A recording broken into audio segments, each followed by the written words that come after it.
Hi,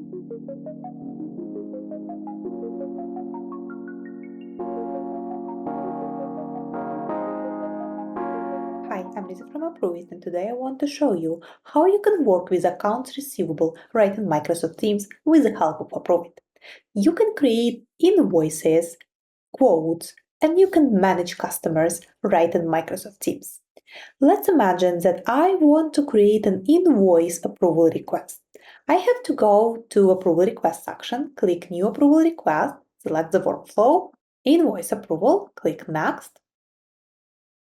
And here I can either drag and drop the invoice or enter the details manually. Let me drag and drop the invoice here.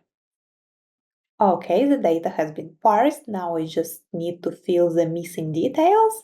For example, I need to select the customer, or I can add a new customer. So let me just select. And I also need to specify the category and tax rate. Okay, I have filled all the fields. Now I can just click Send Request.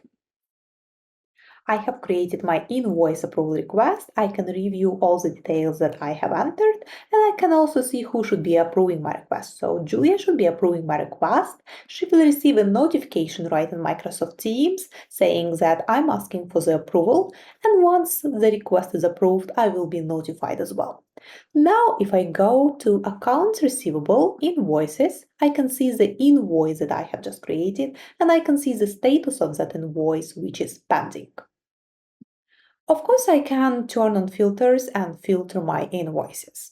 The same logic can be applied to quotes.